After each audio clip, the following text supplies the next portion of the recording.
Damn, I got the gavel. Is that the gavel of power? Or destruction, you know? And so I used to anyway, drive. chatting about those maps, I believe we've captured all sort of the key direction on those maps with regards to the C2 in the downtown, regards to, you know, the various bits and pieces of parcels and clean those up. Like I said, I'll send those through first thing tomorrow, once I've had a chance to go through them and just confirm that we've captured what I believe is all the comments from council, so. Okay. Yeah, well, seeing as we're 7:02, bad chair, starting late. Please be aware that if you're attending this meeting, our meetings are recorded for future viewing. We're privileged to gather on the traditional territory of the Kwakwaka'wakw. So I'll call the meeting to order. Can we accept or amend the agenda as presented? I'll move it. I'll second it. Thank you. All those in favor? We have no petitions and delegations, so on to adoption of the minutes. We've got the minutes from the committee of the whole on July 12th. Is there any changes or amendments? I'll move them. Second. All those in favor? Passed. Yeah. No correspondence, no table items under reports. We have the minutes again? I think they were for reference. Oh, yep, sorry. They were the minutes from the regular meeting. It's just a report for referencing. Okay. Go ahead through the chair. Yeah, it's a report for referencing because it has all the motions. The motions, yeah, right. Thank you. Okay. Receive and file, or it's just for our use tonight, isn't it? Can I ask a question from those? There was a couple of questions on there from Kevin. Were they answered on the email? Sorry, I've got a very tiny screen and I'm trying to find the minutes as well. But at the minutes that we adopted, there was a couple of questions for Kevin. I have the questions. Okay. One was the definition of shared ownership in reference to the definition of a hotel. Yep. Kevin, do you want to speak to it, or? Sure, I'm happy to. So shared ownership in the definition of the hotel, that's typically timeshares, things of that nature. And that's when you have multiple ownerships to a particular unit. And so that's what the shared ownership in the hotel definition will pertain to. So for somebody to do that, would they have to then change their business license because they wouldn't be operating as a hotel anymore? It would all depend on how your business licensing bylaw is written, and I'd have to look at that to know for sure. It maybe. Okay. So the next question was, what are the implications of moving the PME property to M2 in regard to the OCP? Yep. Sorry, I'm just writing notes as we go through these also, so bear with me. The implications are it goes from what we're proposing as M1 to an M2 zone. The implications of that means that the use is listed in M2, the heavy industrial is permitted versus the light industrial zone. Just a little bit of background.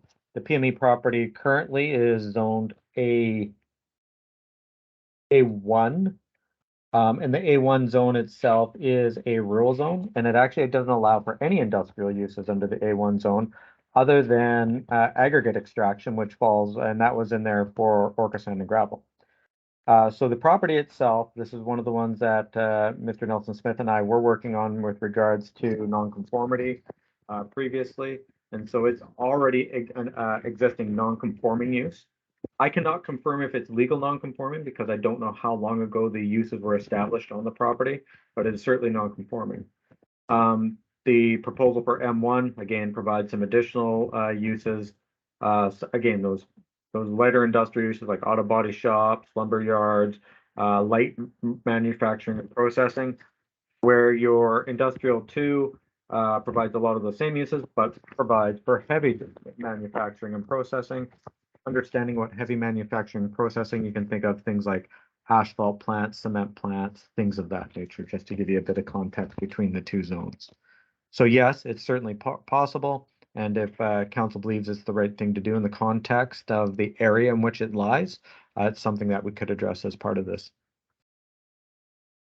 Or could this alternatively be looked at as a bucket? It could be left as non-conforming the way it is, and then could be looked at with the idea that if the town was to stretch that way, it may not be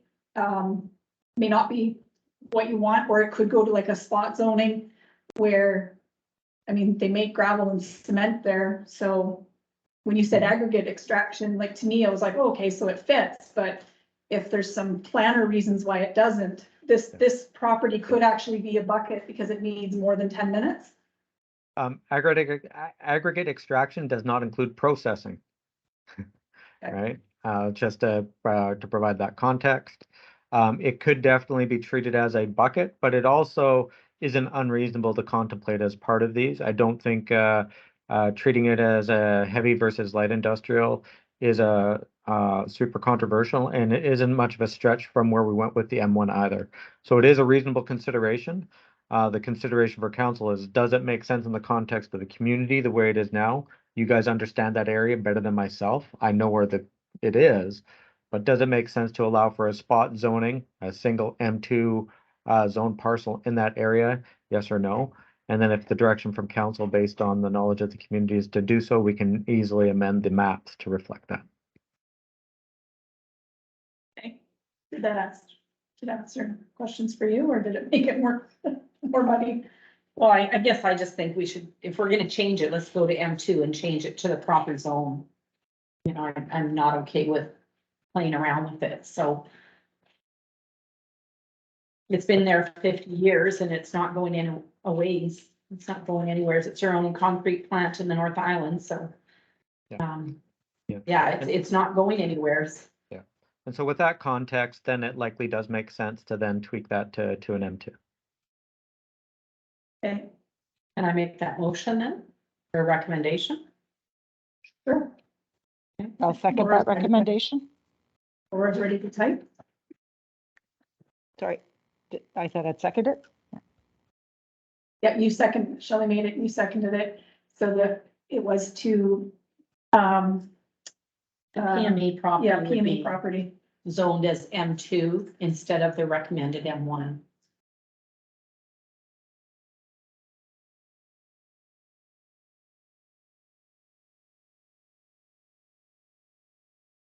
I don't think we need to see it, but just as long as you've got it. So PME M2 instead of M1. All those in favor? Do I have to ask opposed if all three say yes? No, Okay. The next question was, what was the Mosaic property zoned before CD1? Yes. I don't know, is the honest answer through the chair. So what we'd have to do if we wanted to know what it was zoned before it was M1, we'd have to go back to the original bylaw prior to the adoption of the rezoning, and I believe that rezoning was in 2006 or something of nature. So we'd actually have to dig back through the archives at the town to determine what the zoning was prior to the CD1 zone. And so that's usually done by literally flipping through the old hard copy zoning maps to determine what it was. I don't have access to that because they're likely hard copy and they're probably stored somewhere in the vaults at the town to be able to determine what that was.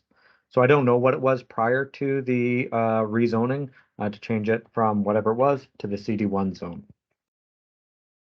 Do you see any advantage from a planning point of view to change that from CD1 to something else with the idea that it's encouraging something to happen there?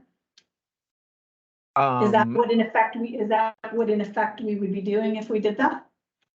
If you were to rezone it, it depends on what you zone it to. If you were to downzone it to something like, say, I don't know, A1 or something like that, that's a disincentive for anybody to do anything, not an incentive, right? If the goal is to incentivize development on lands, you can look at revitalization, tax exemptions, things of that nature. to downzone is not an incentive for people to do things.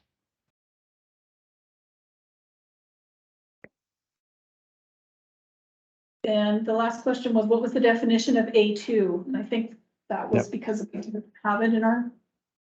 We Yeah, had and it before. so A2 exists in your existing zoning bylaw. There were literally only, I believe, 4 parcels in total in the entire town that are currently zoned A2. A2 is generally a small lot rural holding zone right now under the existing bylaw, and I provided you what the purpose of that zone was in that email that I provided you. Because there was only 4 parcels and those parcels were sort of scattered throughout the community, the A2 zone really was an ineffectual zone. There wasn't really any fundamental purpose for it.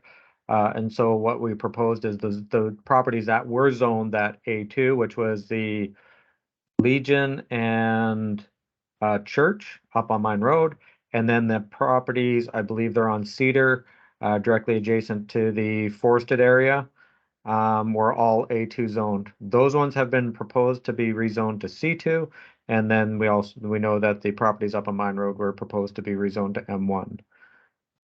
There fundamentally wasn't a general purpose to have the A2 zone anymore because it wasn't being utilized for that purpose. Okay. So those were the questions as I had them, Mayor Wickstrom.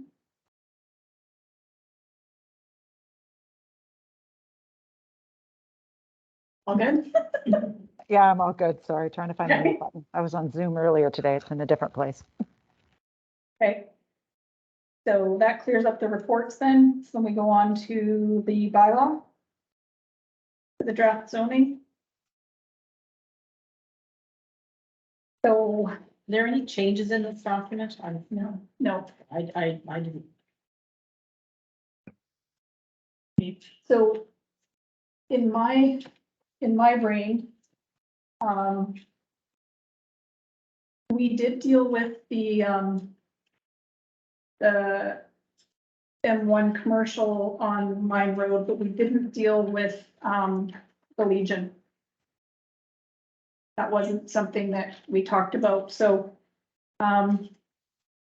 personally, I'm not interested in making them legally non-conforming. What, Sorry, you what just, do you call them? yeah, what do you call them, Kevin? Because, I would deem the I asked last- Legion, the Legion itself would be defined like a community hall. except that it's technically a private club. So It it's, technically is a private club, right? And that's you'd have to fit it in probably that community hall context or something of that nature. Yeah, and I'm just going through the definitions.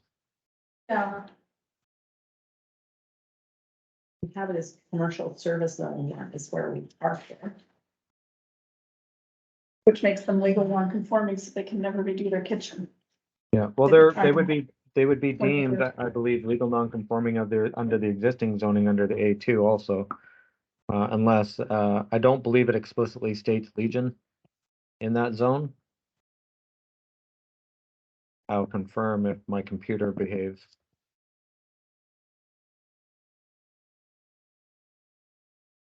A2.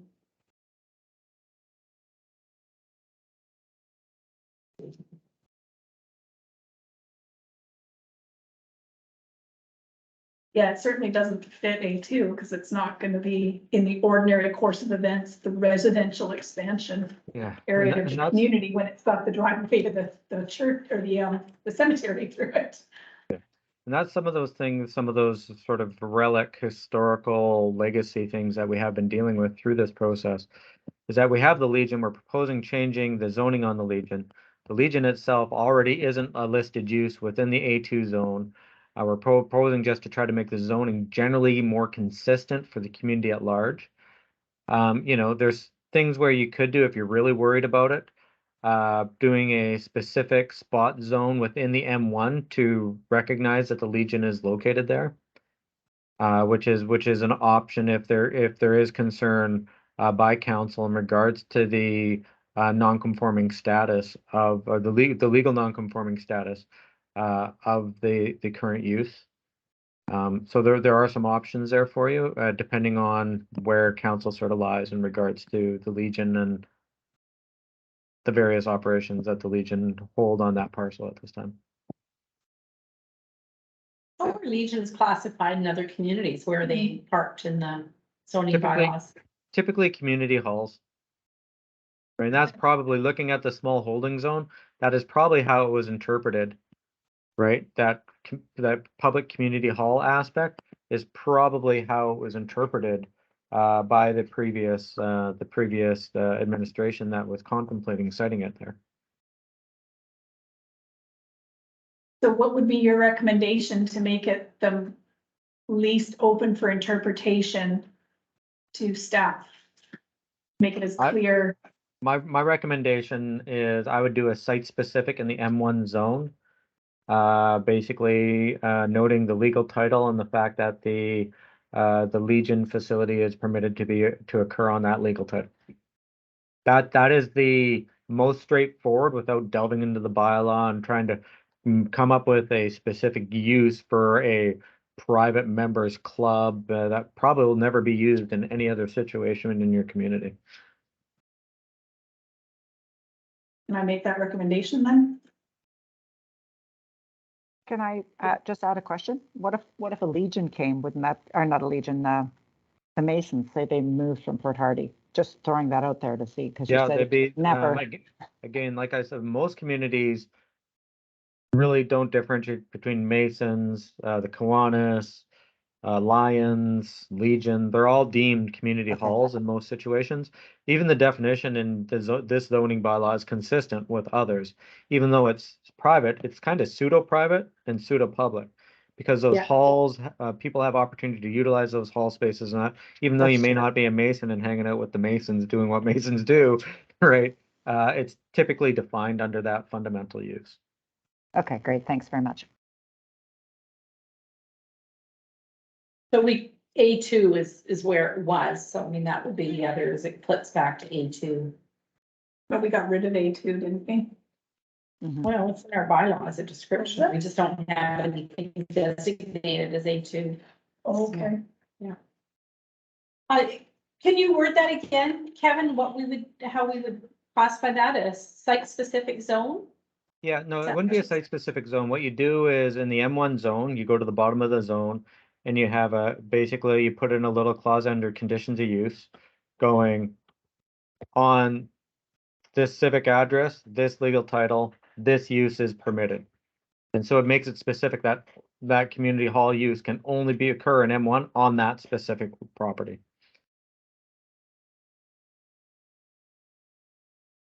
Got that, Laura? It's deemed a site-specific amendment, if you want proper terminology. Thank you. That's what we wanted to do, was clean this up so it was legal and specific. If somebody made a recommendation, I'll support it. I was just trying to write it, craft Okay, it in a way sorry. that Oh, I is see. relevant. Thank you.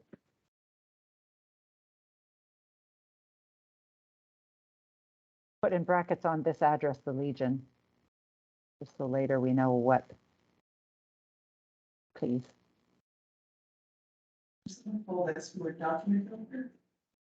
Not very good at sharing my screen with you. So can you see that, Mayor Woodstrom? No, I could see it before. I can see it before. Yeah, It's a beautiful background. yeah, it makes me want to go on I can see vacation. it. Yep. Okay.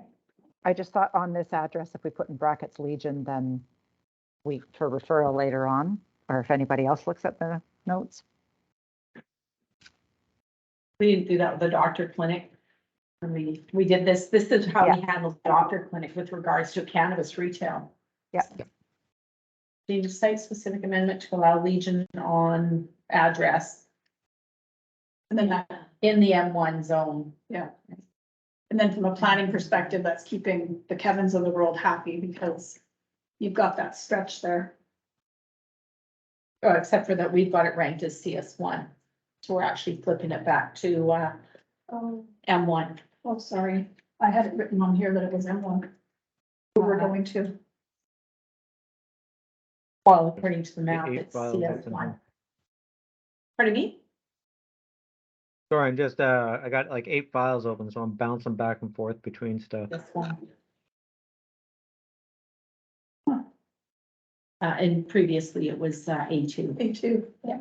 so it was proposed to go to C1, so. Or, pardon me, CS1. CS1. They can see the screen, but you guys can't see, so maybe Laura can just. Oh, this is not great. It says on the M1, add a site-specific amendment clause under the conditions of use on the address for the Legion, but then what is the use? I would put, so, if I must jump back, because, sorry, just for clarity, because the site is actually proposed, sorry, I was thinking about the church that's to the east. When I mentioned the M1, Councilor Downey's right, it's proposed to be zone CS2, so the site-specific amendment should occur within the commercial service 1, not M1. And it should say community hall, brackets, Legion, on lot known as, and then legal title. If you're able to do the actual just recommendation, I can make sure that the verbiage in that is done accurately within the zone that the site pertains to. Okay,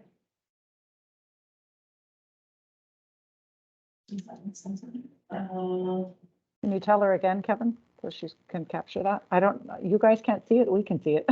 Oh, awesome. yeah, So add a site-specific amendment clause under conditions of use on this address, Legion, a community hall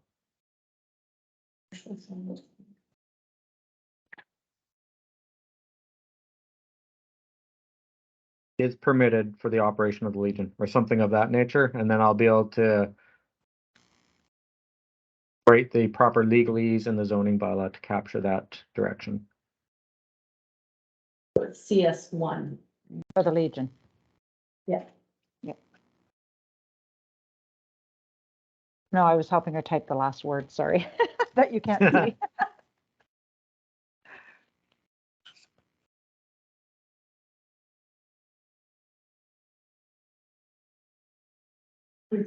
I'll fill it in after. so you're good, Laura? Okay, so, Motion, second. second, yeah. All those in favor? Passed. Please. Now, my other thought was I have two things in my mind that we still needed to kind of tackle before we could go back to public hearing. One is the vacation rentals and one is the downtown move from industrial to commercial. I'll just share my thought. My thought is that the vacation rentals is a bucket and that we should leave it until it can have proper attention.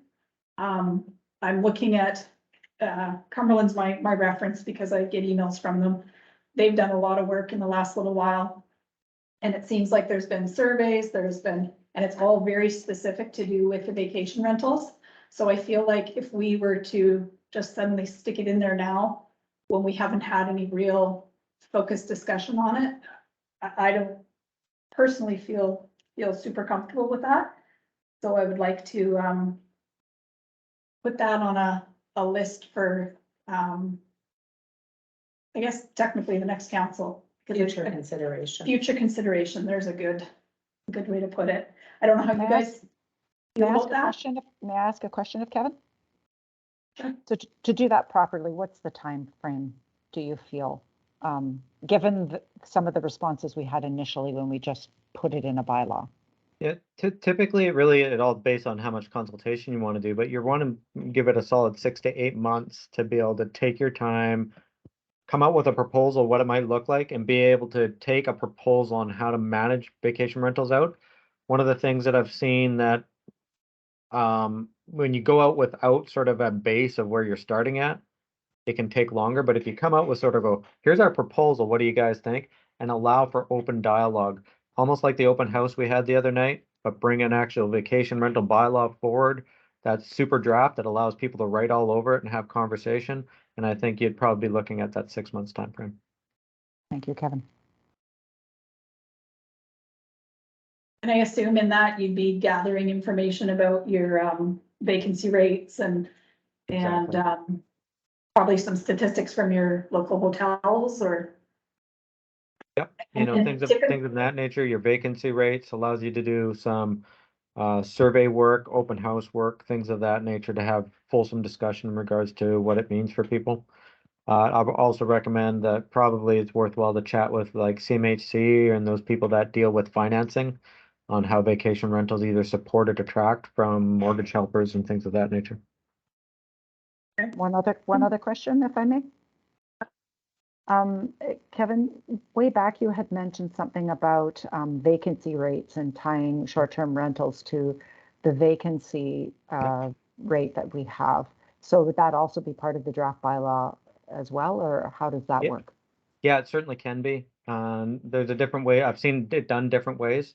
That would be done through your business licensing bylaw. So your zoning bylaw deals with, again, your use bits and pieces, and then being able to control how licenses are given for a particular use is dealt with under different bylaws. So you look at it in the context of a suite of all your regulatory powers to be able to manage the particular use and how you want to see it roll out in your community.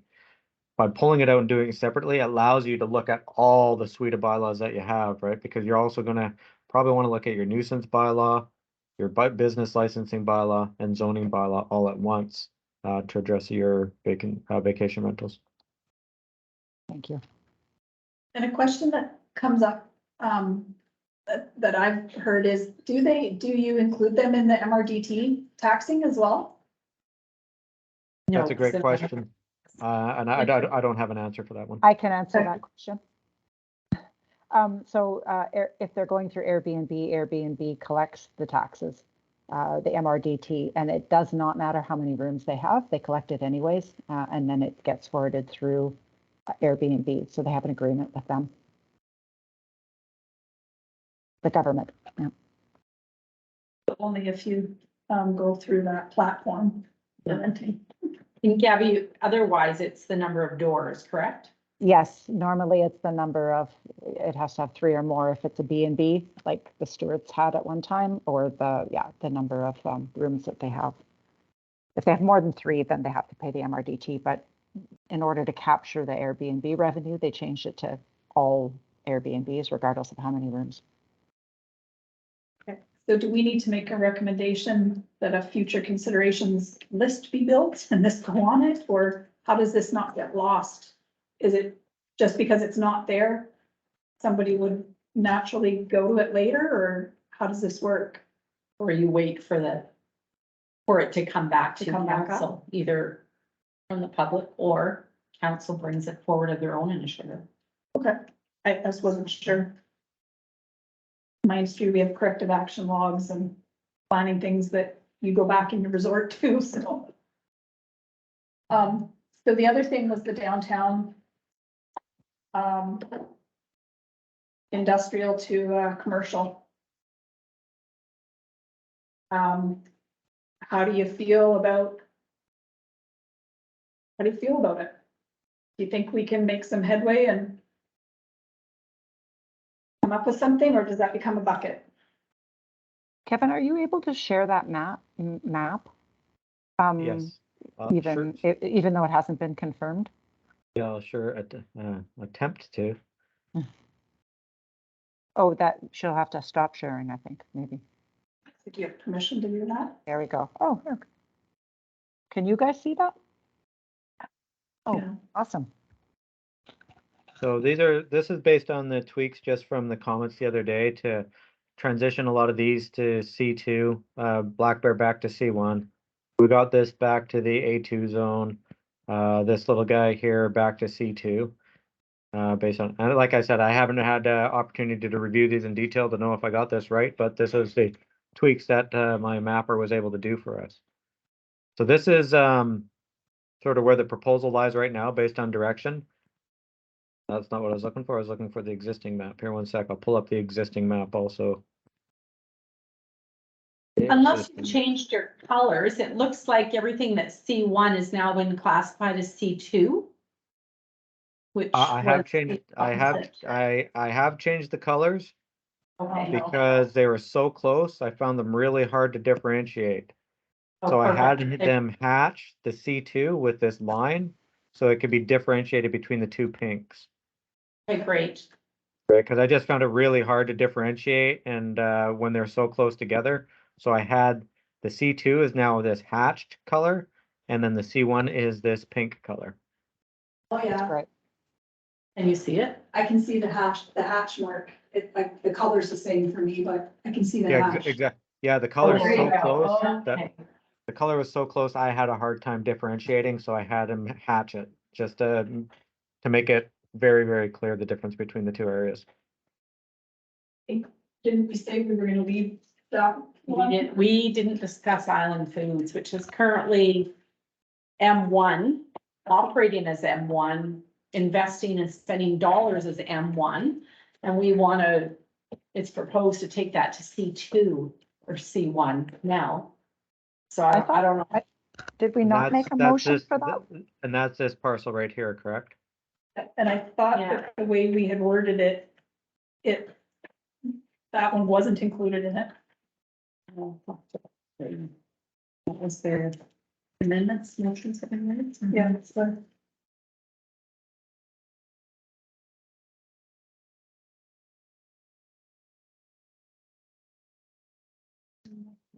We will hear just what we did that.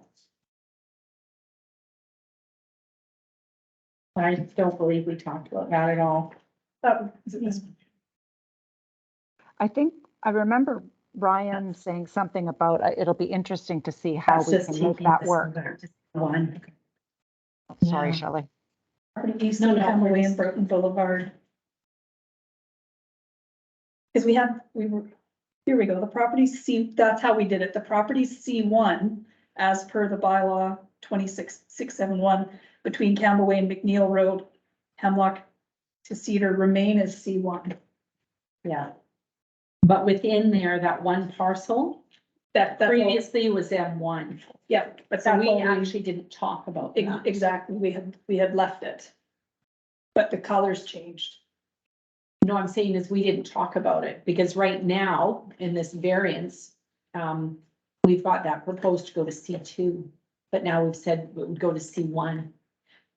But I think if you read that, the property's C1 as per the bylaw, so that's this pink, we're going to be remaining as C1. Yeah, I inferred that to mean that the purple stayed purple.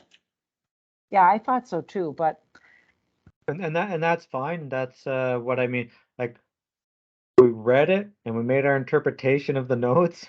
So that's what like looking Yeah. at the map is so much easier, right? And so that's fine if it's intended that the M1 parcel stay M1 in the downtown, that's fine. That's a really easy fix. That's exactly why I wanted to look at the maps and understand with you guys what the intent was.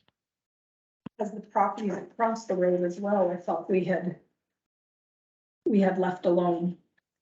I don't see. we didn't talk about them at all. That was our sacred cow or whatever. We just didn't even talk about it. No, these ones here, 145. CLN, you spoke about CLN. Oh, so Yes, CLN and the dance studio, I thought those ones were staying the way they were.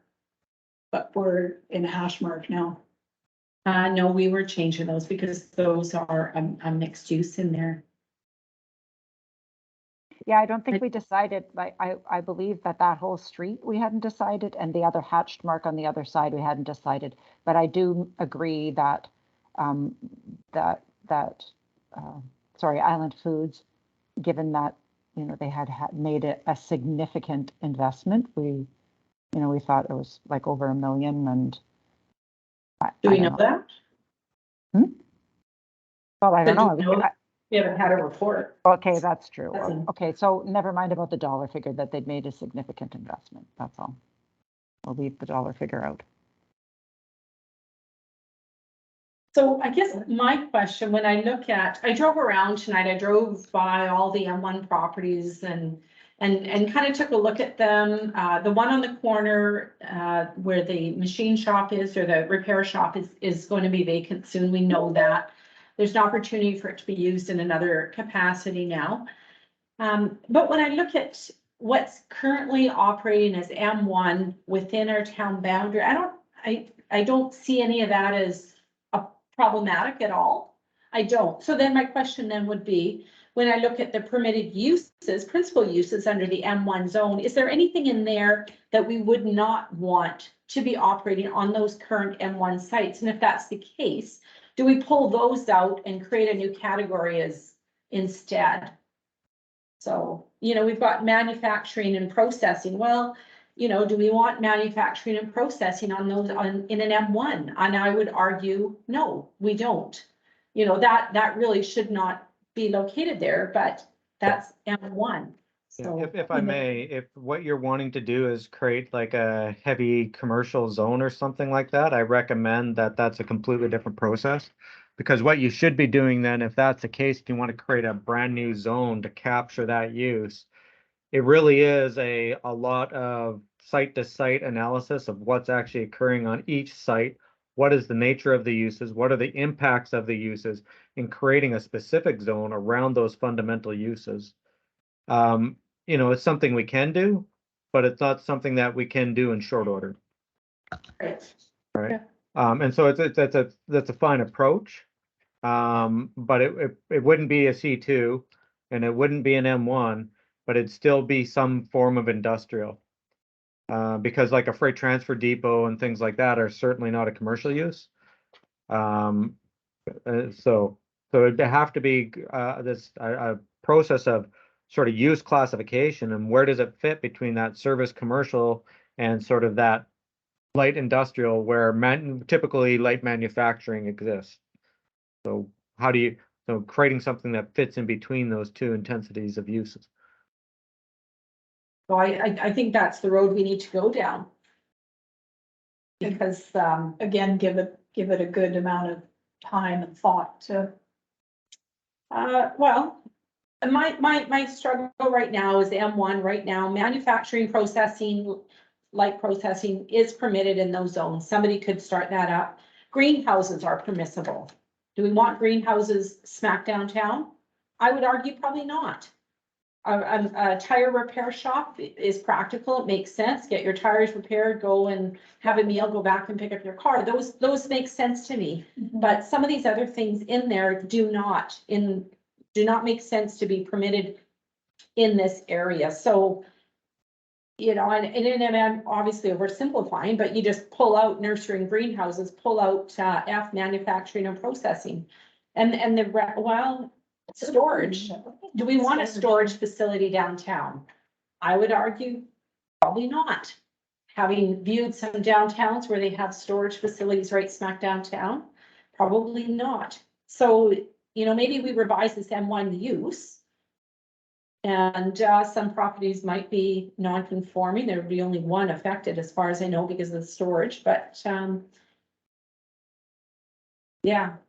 I just, we're having this discussion, we stirred the pot, so we've stirred it, I'd like to find a way to make this work that is good for the town, good for the property owners. Yeah, and so the proposed zone, like the existing M1 or the existing M1 zone, this is it here, as you can see, right? So we call it manufacturing light, but you can see light industrial functions, manufacturing, processing, assembling, warehousing, wholesale, and storage. Assembly plants, it is fundamentally an industrial zone. Like that's the fundamental intent. So this is what's permitted right now, as of right. Right. What you're saying is there's some stuff in here you don't like that doesn't make sense in the context of the downtown. Right. And so yeah, we could do a modified M1 and call it something else. And basically you go through and you start taking it out. But what then makes sense? Because you're fundamentally stripping those uses from those M1 property owners also. And so we need to go through this zone and understand for each property, how the zone was interpreted in regards to the property to allow the use to occur and what that fundamentally means to the new zone that we're creating. Yeah. Right? Because some of those uses are not happening on the properties currently, Mhm. but they're permitted, so they could be Very much so, yeah.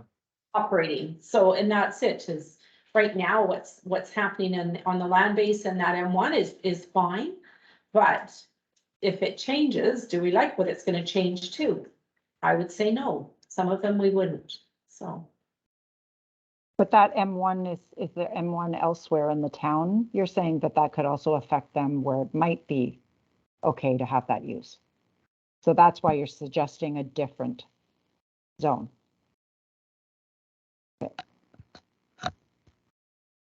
So devil's advocate, Kevin, the difference between coming up with a downtown industrial zone. I think that's kind of what we're talking about, and giving them. I know dual zoning isn't the right word, the right phrase, but making those ones commercial and industrial as they are. Yeah, and so if you make them both commercial and industrial, all you're doing is saying, yeah, you can do the commercial uses as per this zone, and you add that into the zone. But that isn't addressing Councillor Downey's concern with some of these uses that don't make sense for the downtown, like forging, right? And have, forging steel in your downtown, right? So adding the additional commercial uses in isn't going to deal with some of those uses that fundamentally probably don't make sense to the downtown, like manufacturing and forging, right? So this new, this new zone, would you put pieces of the commercial in it as well so that you were transitioning towards that OCP?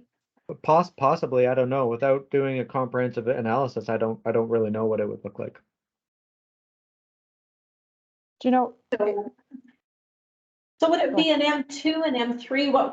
How do you rank how do you choose what becomes the 1, 2, 3, 4? What is the 4 or Well, the 1? Probably what we'd have to do is if it was going to be like a downtown industrial zone, we'd renumber the industrial zones. Your downtown industrial zone would end up being 1, and then what's your current light would be 2, and what's your current heavy would be 3, or something of that nature. The number of your zones, typically the number represents increased intensity. So 3 is higher intensity than 1. It doesn't have to be like that, but that's just sort of standard practice. Okay. so one of the things that when we had that open house, sorry, just to back up first, when we did the OCP, I think what's kind of become apparent to me is that we tried to do too much too quickly. At least that's my personal opinion. When we did the open house, the one thing I made sure I asked, you guys were lucky enough to get everybody to fill out their forms, but when I was taking notes, I asked the businesses, okay, the future vision, you understand now what the OCP means. And every one of them said they are game for continuing to be engaged moving forward to try to figure out a way to capture that vision. I think that we have a great opportunity right now. It is unfortunate that it's coming between a transition and a possible transition and an election time, and we don't know what that's going to look like, what the council is going to look like. But I think you have an engaged business community that understands now the future vision and would really want to work together with us to achieve that future vision. And I think we could have some really good discussion around Councillor Downey's points of what is best suited in the downtown core and how could we craft that. I just don't know that we can do this in the next few weeks. I don't want to see it get dropped either. And I guess that's the same thing that I said to the last council when we did our economic development study. It's a responsibility then of all of us to sit on the other side of the table and to ask those questions. Where are we with this? This is what happened. This is what the community wanted, and to prompt the next council to make sure that these things continue to move forward. I guess for me, really, and this is, so 2 things here. I did read your notes, Kevin, and basically you kind of brought to point that, you have staffing and there's some limitations to try and do a major revision, and I appreciate that. And nothing is as simple as I might think it might be, such as, we're gonna make a new M1, M2, and everything that we currently have in M1 immediately goes to M2, but our new M1 would be the same minus some of those bullets. That's kind of, in my simplified thinking, you would just do that. But of course, it's not likely quite that simple, but that's kind of how my mind goes as far as how to address this. But, that is the gist of it on how you do it. The problem is that with all of that, you need to go out and reconfirm and talk to people and figure out what are the right uses to remove, what are the right, all of that also, right? And all that, as you know, takes time and it can be complex and. Well, I guess we're really not talking a lot of properties. We're talking, 1, 2, 3, 4, 5, 6, 7 property owners. Maybe 7 if we throw in CLN, but we've already bounced him to see something, or we haven't talked about it. We're talking about 6 property owners, really. So. Is that what we would do, Kevin, is literally invite those 6 property owners in and say, here's the current M1 zone. What do you think makes sense from a downtown point of view? And then that would move it forward? Well, you have multiple opportunities. That's certainly one way you could do it. Or is the question, we see you using your property in this capacity. Have we made the right determination, or is there something else that we need to be aware of which will impact you if we change this to a modified M1 on your property? Yeah, exactly. One of the concerns that we heard from the general property owners is not necessarily what they're doing now, but their opportunity for sale and attracting of certain business in the future. That was more so what they were worried about, more so than what they're doing fundamentally now, right? And so that's what I mean, when you begin to strip out uses out of a zone, say we start stripping uses out of the M1 zone, things we don't really like, well, where do you stop? Why would we strip out that use versus that use? What is the justification for stripping out a use? So say like a municipal works yard or a contractor's works yard. Well, what are the impacts of those uses and why would we recommend removing that versus a plumbing and sheet metal workshop or a machine shop per se? What are the fundamental impact differences between the uses that we're pulling out, right? And then we talk to someone that's operating and they're operating a machine shop and they get to keep their machine shop, but someone's not allowed to keep their contractor's work yard. How do we reconcile those and justify one over the other? Even though we're talking to people, and some people might want to keep that and some people don't care. And it becomes the process is the right process, but becomes a very challenging process to go about it in that manner. Mm-hmm. I guess then I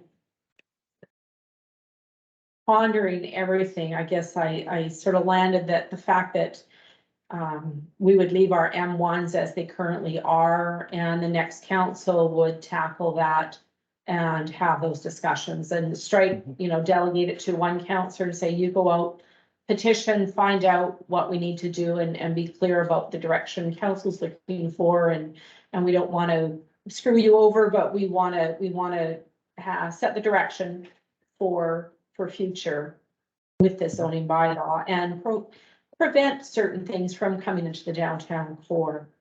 So I think that's kind of where I've landed on this, because I don't know how else to reconcile it. And I do know this zoning bylaw needs to pass. We can't sit on this forever. We need to get this thing done. Mm-hmm. Would you literally do like a matrix, Kevin, where you've kind of properties down the side and then you're going like noise and aroma and size, and like, would you literally kind of start that sort of process and then maybe go, okay, like when you're saying a contractor's work yard versus a machine shop, well, right away to me, your contractor work yard would probably have a higher traffic interaction than, 2 people coming to a machine shop daily and maybe the odd customer. So that's what you're talking about, like getting into that's certainly part of it. Probably the first thing I'd do is what I call it use reconciliation, determining the exact uses that are on all those M1 parcels in the downtown now, having a list of uses and how they actually relate to the uses in the zone. So start there. Okay, what's existing? Okay, here's what's existing. Here's what the zone says. Here's what the potential impacts are of the various uses. And then a discussion in regards to what stuff the community would like to see removed, and then taking that out and having a conversation with the property owners going, here's what we're trying to reconcile, here's what we're trying to do, here's the uses that have been identified that are impactful to the downtown that we'd like to transition, and then begin having that conversation with the property owners and that. So it's a yes, some of that, but a bunch of other stuff too would likely have to occur. So is that considered a bucket or like a recommendation to the next council, or is it just like, as you say, it just kind of sits there until somebody, it's tough not knowing. Well, each council has their own agenda. We all Yeah. ran on council for our own personal, whatever reasons compelled us to run, so. We can ask, can ask staff to maybe raise the flag if it's a brand new council coming in here and have them bring it forward as for consideration, but, otherwise. Through the chair, if I may, well, your official community plan also already sends a signal that there's an intent to begin to transition to downtown, right? Your zoning bylaw does not have to be 100% consistent, right? Because your OCP, that land use map, is your future vision of where you want to be. Right? At this stage, based on the conversations we've had with community, maybe now is not the right time to begin to transition this zoning. That's not necessarily a bad thing. The conversation has begun, but the vision has still been established in the official community plan that this area needs to begin transitioning. And so when council makes any decisions, and the new council makes any decisions in regards to the downtown, they still need to be consistent with that vision of the official community plan. Right, and that's how the governing legislation states, and that's why a community plan exists and why they're developed the way they are, right? Kevin, could you bring that other map back, please? Oh, 100%. Yeah, This one? yeah. So, I was wondering if I could, because I've got the old map. Could I get, I'm going to request control. Can I just show you just to see if we're talking for us three councillors about the, okay, let me just, I'm going to put up, if you can stop sharing for a second, I'm just going to put up the map that I have and hopefully it'll work. I've never done this before, so there we go. Can you guys see this map and my mouse? Yeah, awesome. Yeah, Thank you yeah. for pulling it Okay, up. so what we have left then is this little part here and this here. Is that correct, council? I don't think it's. So this we agree on. This one we have left to decide. I think we left that out. And then, so on which part on here? So I know we put ShopRite back, but this part here remains. All those purples sorry. are M1. Yeah, if we reverted back, this would look similar. These two would stay C2 and then this would go back to the, okay, just wanted to make sure. I'll stop my sharing. I don't know how to do that. The one we talk about is those three yellow properties there on your map. Yep, those You've are got A2 zone properties. Those are the three, like if you look at the map, those are the three of the very few A2 zone properties in the community. And we've proposed those to go to C2. C2, correct. That whole strip would be C2 if I'm in the map that I'm looking at. Yes, Would that based be on the map. correct? That's correct. So how do we feel about that? Is that fine as C2?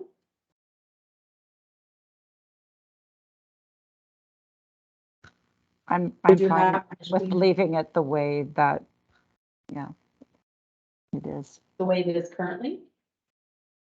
Yeah.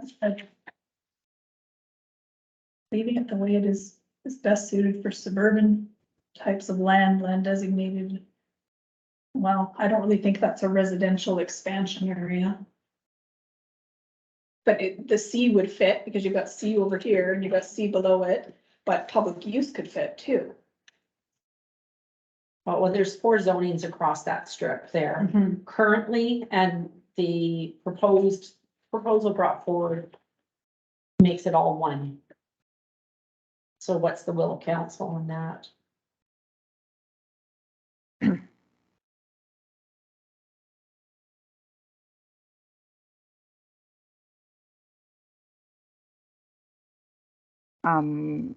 And sorry, what's that? What is that?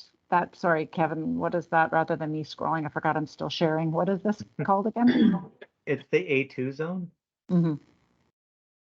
which we've actually removed the A2 zone from the proposed zoning bylaw. Because there is 4 or 5 properties zoned A2, and it's fundamentally a residential, rural residential holding zone. I mean, to go to C2 and have that whole strip there, I don't know about the CLN building. You got C1, C2, M1. Yeah, kind of a little pocket there. Yeah, and this. Yeah, and what do? We talked about, the people were talking about investment, and that's what they were most, resale and things like that. And yeah, this person is retiring and looking to sell. So I'm not saying we shouldn't, but this probably will affect a sale. Why would it affect the sale? It continues in perpetuity. It doesn't change unless it shuts down. Yeah, unless the person wanted to expand or something. They couldn't expand. They can expand. No, you Yeah, can't. they can expand. No. Not under legal non-conforming. You can't expand, and if you have a fire, which they're a metal building, but. The reality is there's no room to expand anyways. So Kevin, if you were legally, like if we did that and made it C2 or whatever, and it was legally non-conforming and it changed hands, and the next guy came in and had a plan to expand, he could then go back to council and petition to go away, but he would have a tough road because the official community plan had that as commercial. That's That correct. kind of how the garden path would go. That is correct. If I may, and I hope I'm not overstepping, if you're contemplating keeping even some of the areas as M1, I'd recommend at this time, everything that's zoned M1 in the downtown, leave as M1. Yeah. There's no point in allowing one piece to stay M1 and then modifying some of the others. By doing that, the conversation, if you're going to change M1 in your downtown, should be a fulsome whole conversation about all the properties zoned M1 in your downtown, not 1 or 2. So that'd be my recommendation. If you're going to keep some, keep them all in the downtown M1. As for the commercial zones, I do recommend that the rest of the strip be zone C2, because to me it makes sense from a transition of intensity from the C1 stuff closer down to the water and transitioning up. The A2 zone is, if you're talking about incentives to do something, it is a massive disincentive for those properties to ever develop. It's a nothing zone. It's intended to stagnate properties, right? And so that's why I recommended through the entire process that those 3 properties in themselves, because of the proximity to the downtown, really should be a commercial zone parcel. Hopefully that helps provide some general direction. So can I make a recommendation that the M1 properties in the downtown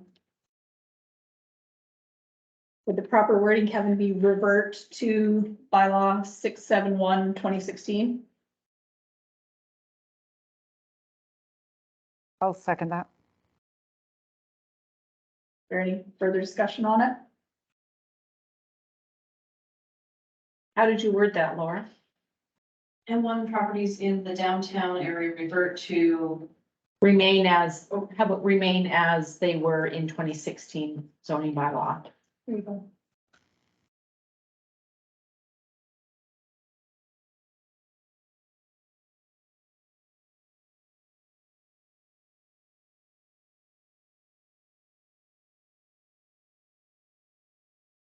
there a seconder for that? Yeah, I'll second that. So we'll rely on our OCP then for future and then.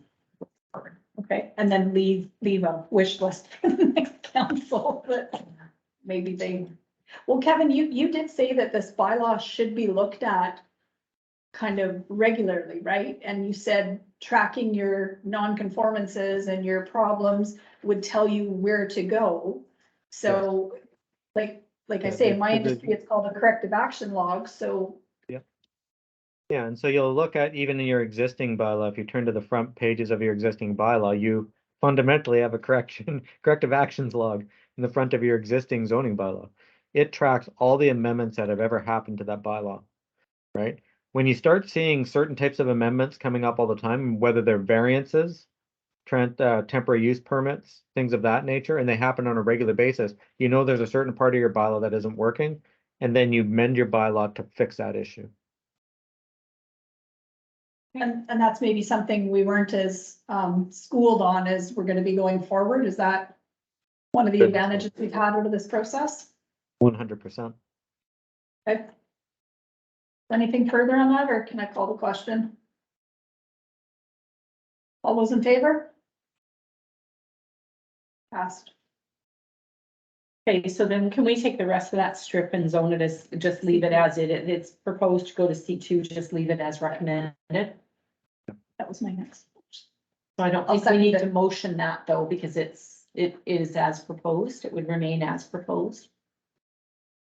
Yes. What? So we just leave it alone, Kevin? We don't need anything in the minutes about it? You don't need anything in the minutes for that one. Okay. I have a question procedurally. Oh, sorry, well, I might be jumping ahead. I'll let you go. We'll go through this if there's any more things, and then I'll ask about the procedure part. You're not asking me about procedure. I didn't have anything else on my list personally that I thought we needed to deal with. I thought that those were the kind of the big ones, because we already dealt with the chickens. Councillor Downey, was there anything that you had that we missed there? No, I think if I was to go through this a different, again, one more time, I'd be looking at heights and permissible heights for the commercial structures and for houses. So, but I'm guessing that's not a conversation we want to have, because I tried raising that previously and there was no will around the table. So, but I will say that as I watch other communities increase their density, and I think we are being naive just to stay at with the heights that we have in terms of our apartment buildings and stuff. I think we should be making some revisions there, but that'll be up to somebody proposing to build a structure to bring forward and seek the will of the council. So I do have a question procedurally. These are now recommendations, and we didn't have a special meeting after this meeting scheduled. And so our next meeting isn't until the 9th, but we have a proposed public hearing on the 8th. So how do we get these recommendations made into motions? Just schedule a special meeting. Yeah, it's 48 hours notice, isn't it? 48 hours, we talk about this and get it done. Kate, there's gonna be a problem for me being there on the 20th, but if we make it in the evening, that won't be a problem. Do you have to be present? We need quorum, and I would say, yes, I would need to be present if all of council's present, otherwise we could just end up tied. Well, the 20th, I have a meeting in the morning. My evening would be open. The Thursday, the 21st during the day would be difficult for me.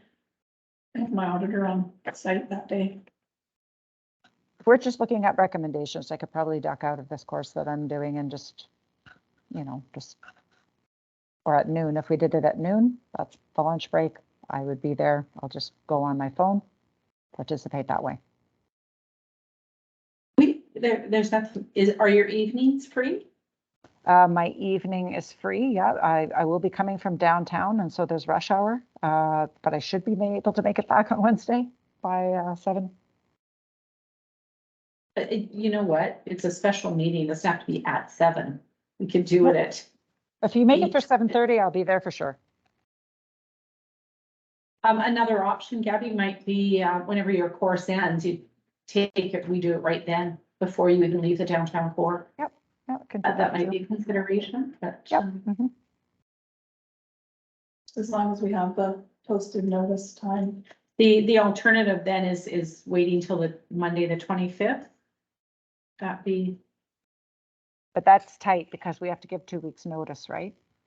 If we're going to have the open house, or sorry, the public Right. hearing on the 8th. So, if we can do it this week, then that gives staff time, it gives Kevin time to do what he needs to do, gives staff time to be able to prepare. Gosh, I hope they can prepare quickly enough to notify.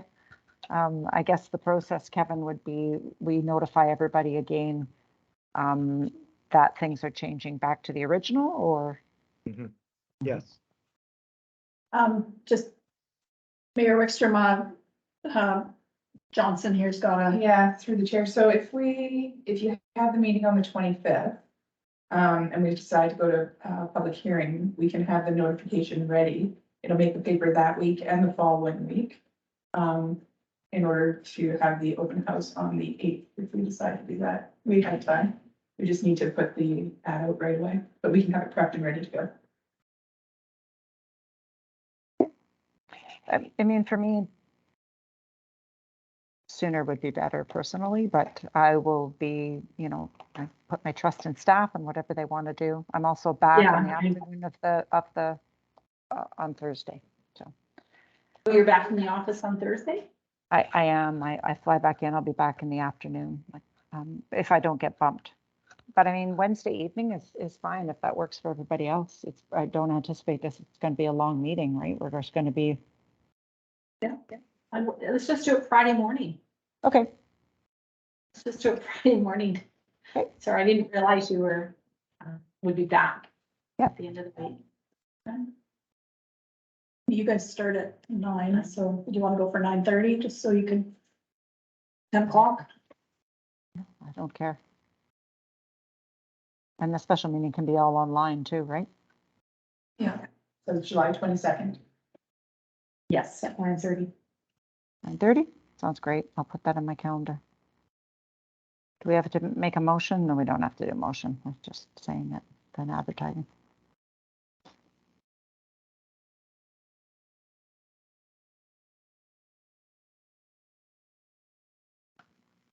And then, your eyeballs aren't twitching at any of this, Kevin?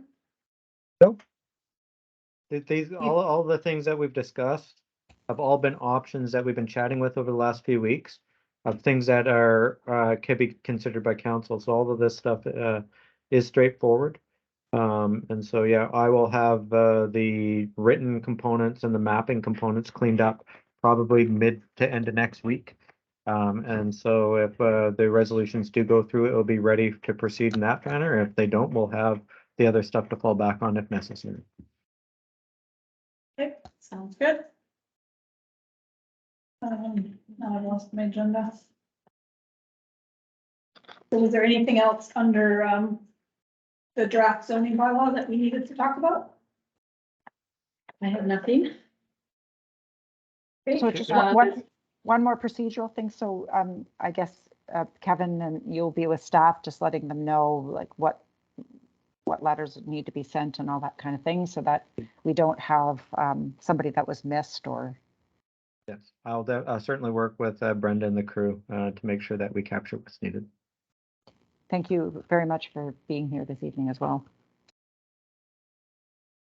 You're gonna miss us, Kevin, when this is done. I'm so gonna miss you guys. I was telling Gabby that the other day. She made fun of me. Okay. So no old business, no new business, nothing from in camera, nothing to go in camera, no, questions from the public and media. I don't even know if we have public. Aaron, any questions? Oh, Aaron, yeah. You allowed to talk? He says no no. thanks. Okay, okay. No media, so motion to adjourn. Excellent. I'll move. Seconded. All those in favor? Thank you very much, Kevin, and Laura and Brenda as well. Yes, Thank you very much. And Sophie and Gabby, thank you. Thanks very much, everybody. Great. Thank you. See Okay. you guys soon. Night. Good night.